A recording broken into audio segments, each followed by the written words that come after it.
And it's just important that we continue to reassure all our fellow CXers out there that it doesn't have to be complicated. You don't have to be an expert in the space. You just have to be willing to try. And you just have to have curiosity and ask the right questions to drive a positive impact for the business.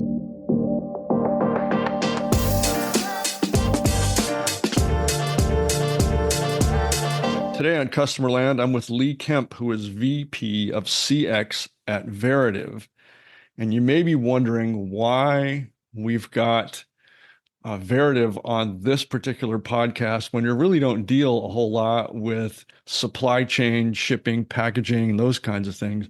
The answer is, as you'll hear in a moment, Lee's particular remit, what he does and where he comes from. So with that, Lee, thanks for joining me. I really appreciate it.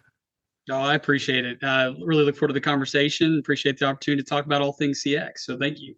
This should be fun. So would you mind just for a few minutes, just setting some context with what Veritiv is, what you do there, and then maybe we can talk into how you got into your role there. Absolutely. And that's a good one. There's some fun story background on that. But at Veritiv, we are leading specialty distributor of packaging, facility solutions, and print services.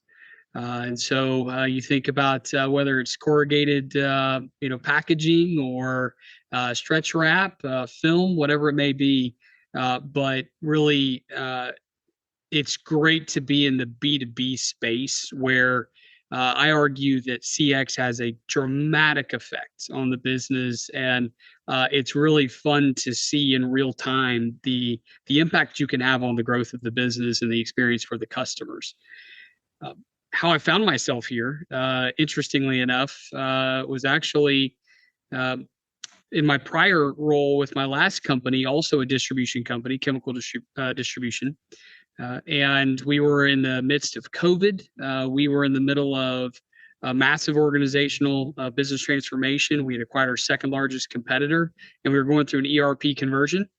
And at that time, our CEO said, we've got to focus on the customer, and gave the opportunity for myself and a sales counterpart for us to then take that company and really refocus our strategy around the customer and develop an entire CX program. The funny part of it, though, was when they came to us, I said, what is CX? I mean, I know customer service. I understand those. You don't want to admit that, because you come along. I think it's real. I think so many CX practitioners find themselves in that position. They do something else different today, right, or tomorrow, and so they get this opportunity, and they have to go and learn some of the basics, get as familiar as you can around the CX discipline, and what are the different tools and techniques and best practices. But we accomplished a lot in a very short period of time.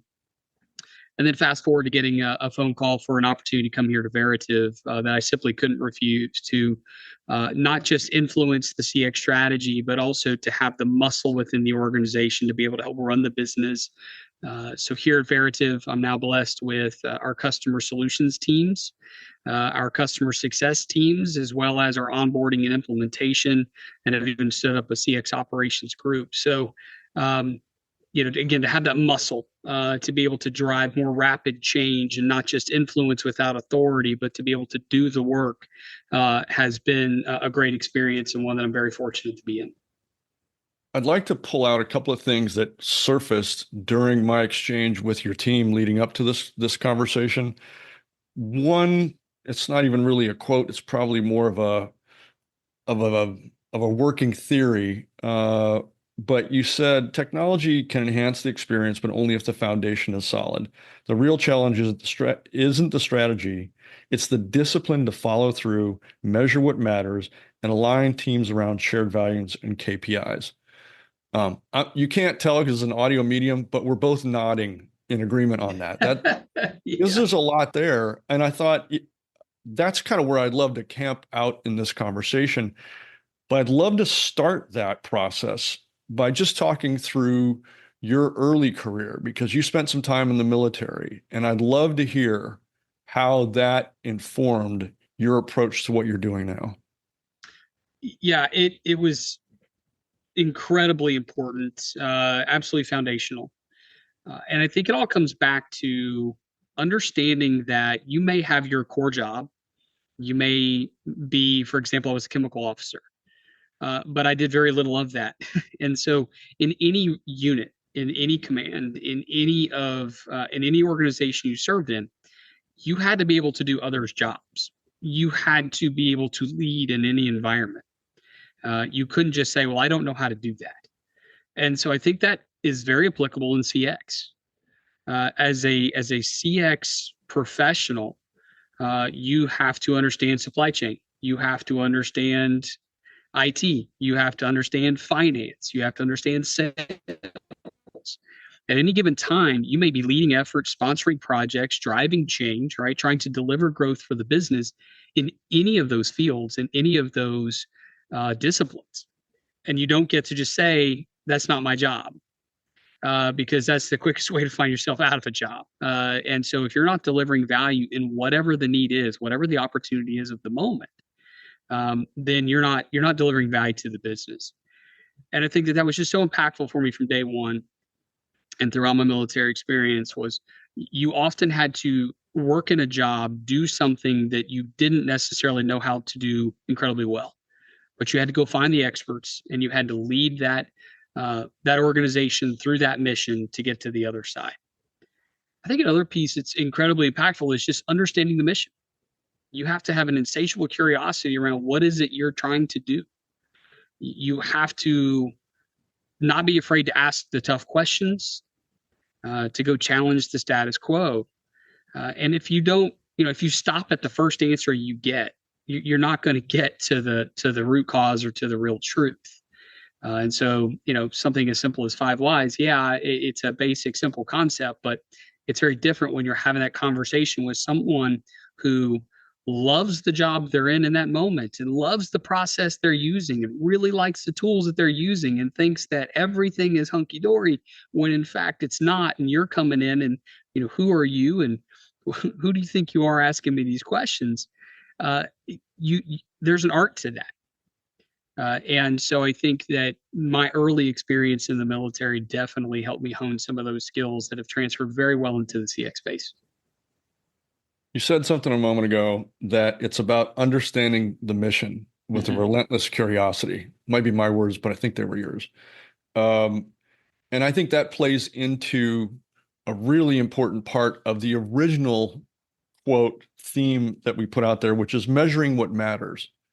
And there are raging debates all throughout the CX space as to what really matters.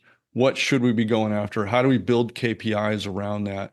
But I'd love to hear in your world how you figured that out. Not necessarily what they are now, but how you got to that. Because that relentless curiosity can also get you into trouble if you don't know what you're doing with it.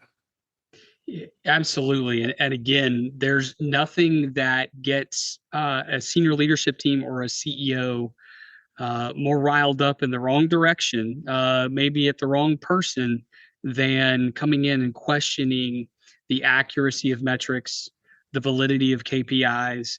And so you have to tread lightly a bit, right? But it's important that you do that. And again, I think it all comes down to asking questions. I had a great boss who had perfected the art of asking questions. He would ask the most obvious questions in the middle of a meeting. And I'm thinking, he knows the answer. Why is he asking?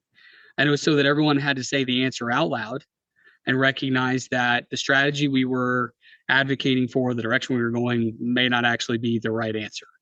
And so I think sometimes just by asking the right questions in the right way, you can help those you're working with realize there might be a better approach, that maybe our metrics aren't all encompassing, or maybe we're measuring the wrong thing. The other piece is none of the metrics matter if you're not measuring what actually matters to the customer.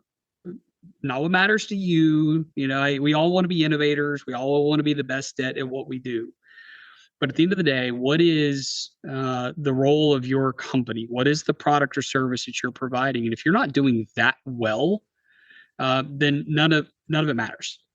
You can have all the greatest metrics out there, but if it's not delivering growth and delivering an extraordinary experience for the customer, it doesn't matter. And so, to your point, a lot of raging debate around this, right?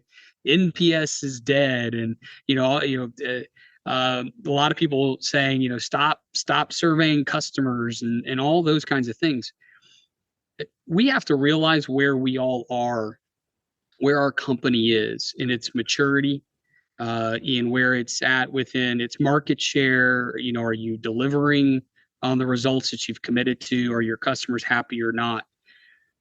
And if the best way to spur that conversation with your senior leadership team is to talk about something as basic as NPS because they're familiar with it, then do it.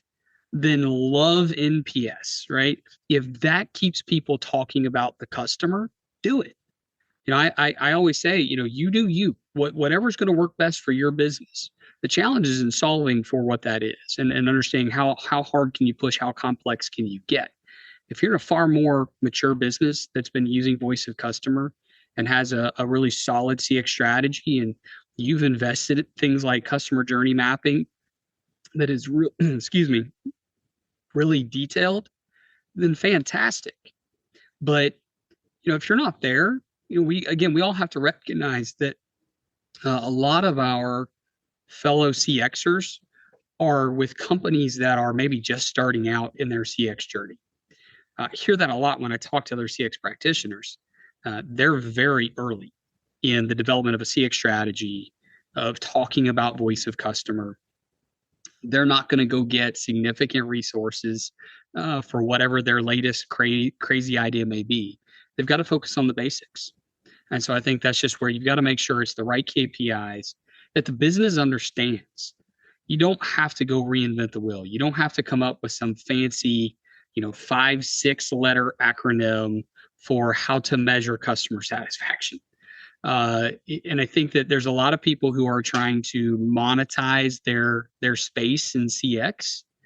I want to make it easier for everyone to be effective in CX, and I want to make sure that at Veritiv, that anyone in my organization or any other leader in the business can easily talk about whatever it is we're doing in the CX space. If they can't, then I'm not doing a good job advocating for CX in a way that anyone else can go and advocate for while I'm not in the room. There's an awful lot to unpack there. One of the things that continues to strike me about conversations with folks in your position is how much of your job description, maybe not written, but assumed, has to do with the cross-departmental, cross-cultural efforts involved in change management, especially in CX, because by nature, almost by definition, you're asking an organization to shift something, some things, some components of what they do, and change is hard. Leading change is especially hard. And I like to talk about that a little bit. Without getting too deeply into the weeds, at Veritiv, you've got a team there. You've got several teams. Assuming they're all marching in the right direction, following the direction they should go. But getting that early direction and momentum going can be really difficult. And I've talked to a number of CX practitioners who get stuck right there. So I'd love to hear from your standpoint. How do you navigate that? How do you get the troops moving together in unison in the right direction? Yeah, a few things around that, back to the notion of job description, right? It's that, all other duties assigned, that magical bullet point at the end. But if there's a job description out there around CX that isn't prioritizing change management, it's not well written, right? It's missing the point. I say all the time that CX is simple, leadership is hard. And it is very much that leadership. It is that change leadership. You are often asking someone, to move their cheese and they're not ready. It does come down to the WIFM, what's in it for me. You've got to be able to communicate that, but also recognize that even then it's not going to get there. You're still going to have those that As I always say, there's those that you could tell them they just won the lottery and they're still upset about paying the taxes, right? So there's nothing you can do to change that for some people, and that's where it's important that you're a solid partner with your counterparts, that you are coming to help solve problems. Right? Don't try to show up as the knight in shining armor. Uh, Again, it's the subtle art of asking questions. It's helping them to realize the solution and then letting them run with it. If I'm doing my job well, we're not talking about me. We're talking about what our frontline teams are doing. We're talking about the growth that our sales team is now delivering because we've gotten more off their plate. We're talking about other things. And so, again, same thing I was saying a short while ago around making sure that everyone else in the business can go and speak the same language, that they're talking about the same strategy as you are, even when you're not in the room. That's when you know you're making progress. Some of that is learned over time. I think back to, we won't say years, just a number of years back. I can think back to my younger self and how would I have communicated that thing. It would have been different. But there is also some basic, simple practices. Again, asking the right questions, focusing on facts, bringing data, asking, is this data correct? When you look at this data set, what does it tell you? Where would you say we have the opportunities to improve? And I think just by, again, bringing facts forward, asking questions around them, it makes others feel a little more comfortable. And sponsoring projects, uh, you have to help facilitate them. It doesn't mean you're necessarily going to be the leader. Sponsor the project, get the right stakeholders involved, and then just ensure that there is continuous, steady progress and that there are clear outcomes deliverables.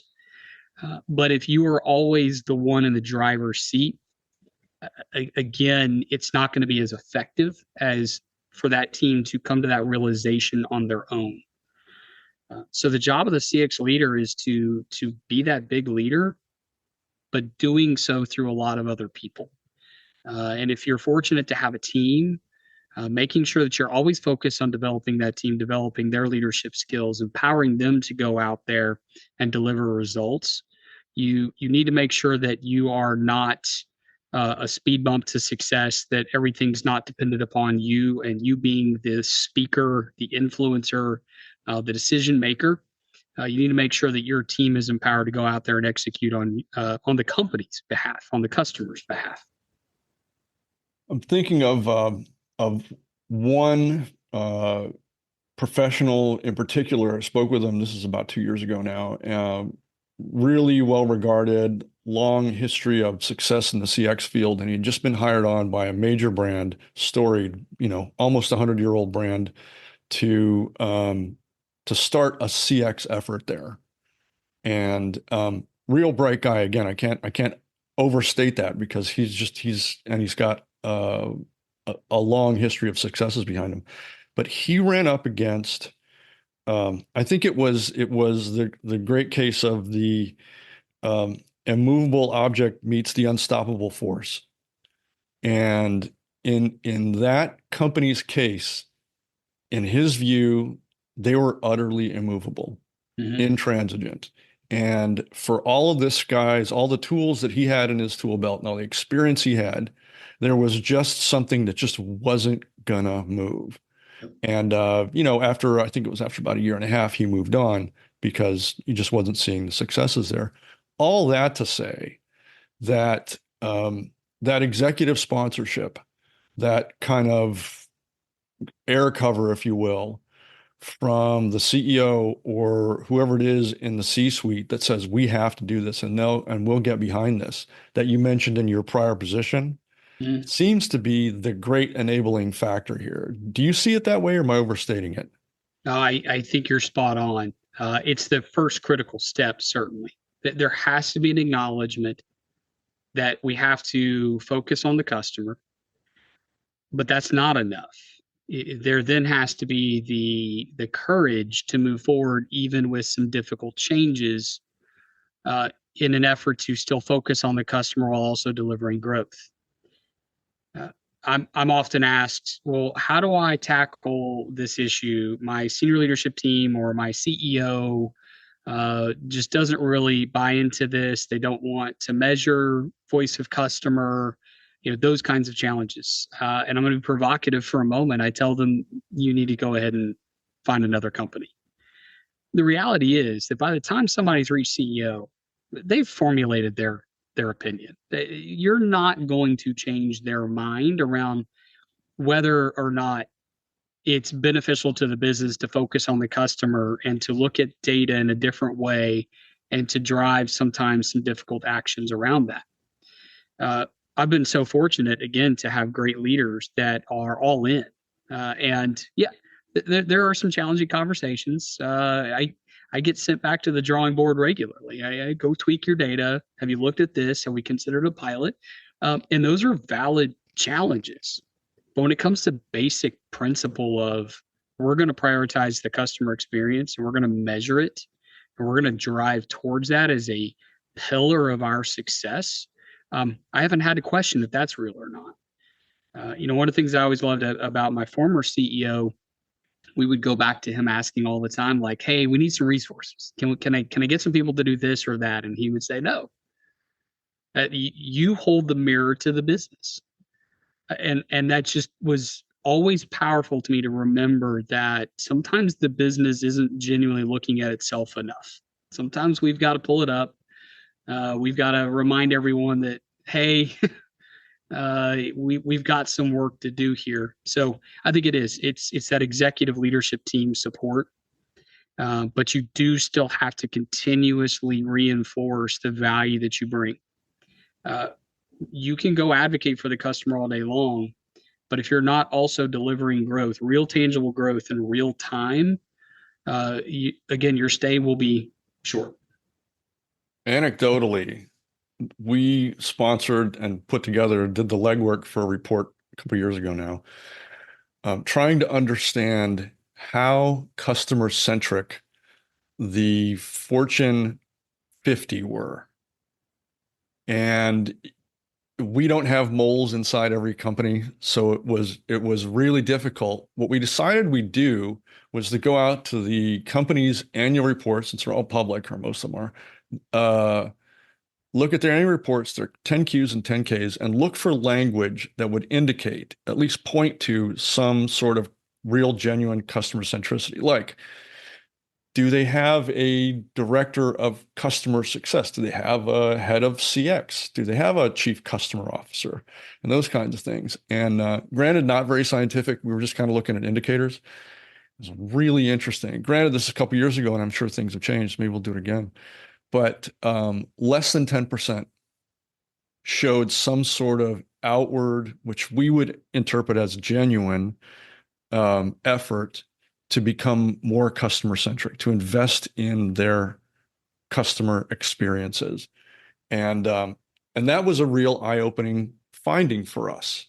I mean, the idea of CX has been around for a long, long time. Everybody nods in accordance when you say, oh yeah, customer centricity, we're customer first, but very few companies we could see were actually putting dollars and public voices to that.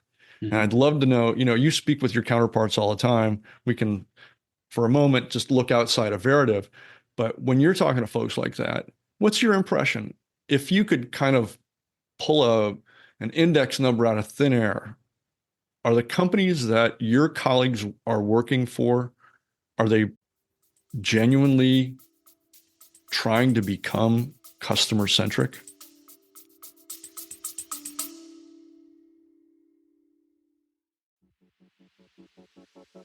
You can optimize for NPS, and that's good.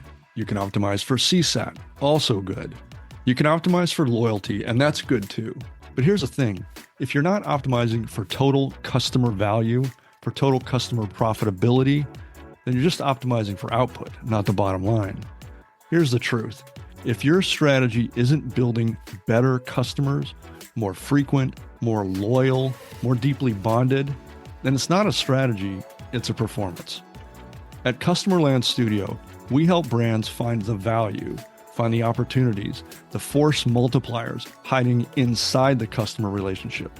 Then we help them optimize for scale, for yield, for profit across the entire relationship. Because the other thing we've learned, the only strategy that actually matters is the one that makes your customers more profitable. Customerland Studio, to make better customers. Go to customerland.net and click on the studio.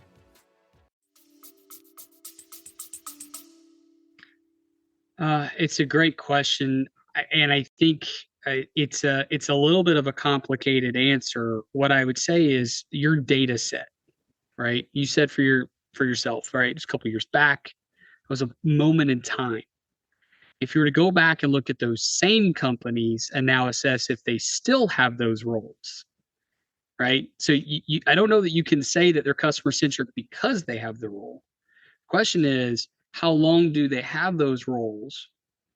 And because that's what I hear from a lot of my counterparts, right? They're having to now go find a job somewhere else because that company has said, times are rough. That CX guy, right? And so again, it goes back to, are you adding value? Are you driving change? Are you helping to deliver growth? If you're not a part of that equation, you're either going to get replaced or your role is going to be that one they're going to say, here's how we can save some money. Right. And so I think it really is looking at the longevity of the role, the longevity of those in that position. Maybe an interesting analysis would be, what is the average tenure of that CX leader at that company, and see if we're staying the course or not. I like CX a lot. I came from the operations side. I loved being an operations leader. Again, when asked to take on CX, I'm trying to figure out what the heck is this CX thing. And what I quickly found is there is no more cross-functional role than CX. Completely agree. You get to affect all aspects of the business, right? From front to back, from start to end, right? And so, but that's a massive responsibility as well. And you have to understand the magnitude of that and recognize that the company is investing in you. Many companies as a trial program. Like I don't know if this is really going to deliver growth or not. You think back to the example that you gave, actually, right? A storied company, 100+ years, and now they've decided they're going to try out this CX thing. Well, that's an interesting statement in of itself. Company that's just now deciding to invest in CX that has been there 100+ years and sounds like a large, successful business. So what's the gap there?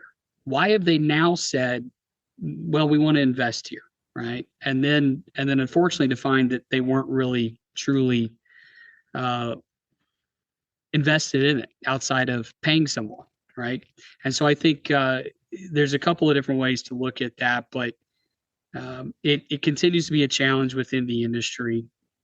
And I think we do ourselves a disservice when we overcomplicate it. We try to be fancy and innovative. We try to be provocative. And we try to maybe sometimes over leverage technology. When again, are we doing the basics well? Are we taking care of our customers? Are we getting to their issues in a timely manner? Are we delivering on time to our commitments? Are we communicating frequently? That's where you build customer loyalty. You have the greatest website in the world, and if you can't deliver on time, you have a very expensive website that's not doing anything for you. Yeah, right? and a whole different set of of problems rather. Yep. One of the things we advocate and we crow about it a lot. We try and facilitate the idea that everyone who's leading a CX initiative, a CX department, a CX program should be thinking about the ROI of CX. And if you can prove out your ROI, then you have a direct line to your job security because your CFO is is itching to find out if they've invested correctly. And I'm still surprised how many CX operations have not defined, if you can do it directly, wonderful, but even an indirect causal relationship to a return. And it's not that difficult, but it seems for some reason like those are not the core metrics that CXers think about. We think about the customer facing metrics. And yet I've talked to a number of people because, we're in a economic transition right now. And like you said, it's real easy for the CFO to go, well, the CX team, they're kind of a cost center for us, and we can't be doing that right now. See you guys. On the other hand, it doesn't take a whole lot to figure out what the actual dollar value of the efforts are, but I'm surprised at how few people actually track that. I think you said it best with the indirect statement, right? A direct ROI is a challenge. You're not going to get to the same clarity as you may with a sales professional, right, in a territory. But think about it. Even a seller has an indirect impact as well as the direct ROI, right? They are supported by others. The entire company has to do their job for that seller to continue to drive growth. And so I think when you give yourself a little bit of a break and you say, well, let me at least try to come up with the indirect ROI. These different projects that we have initiated, are we seeing other business indicators that do tie back to the work that we completed that are showing signs of improvement that we could then say equal X dollars of growth, or the simple ROI? I think that we try to again overcomplicate it, and we think that it's going to be this fancy equation that is going to be impossible to get after. And so my guess is a lot of leaders probably just avoid it. But what I've seen has been helpful is where we can say these different tasks that we are now doing differently, or this project we initiated has affected these teams or these territories or these products or services. And we can see a direct correlation to the improvements, or in some cases, unfortunately, a decline in performance. And I think that's the other key part of the ROI is as courageous as you may want to be around the positive ROI, you also have to have integrity and be honest when it's on the negative side. You can't be afraid to fail. You have to be honest about those failures, and you have to be honest at where we've invested somewhere or we tried something and it didn't work. And if you can't be honest about that, you're not going to have credibility. You're not going to be a trusted advisor to the senior leadership team or the CEO. And the reality is they're probably going to find out you failed anyways. It's probably going to be pretty obvious. And so just own it. Right.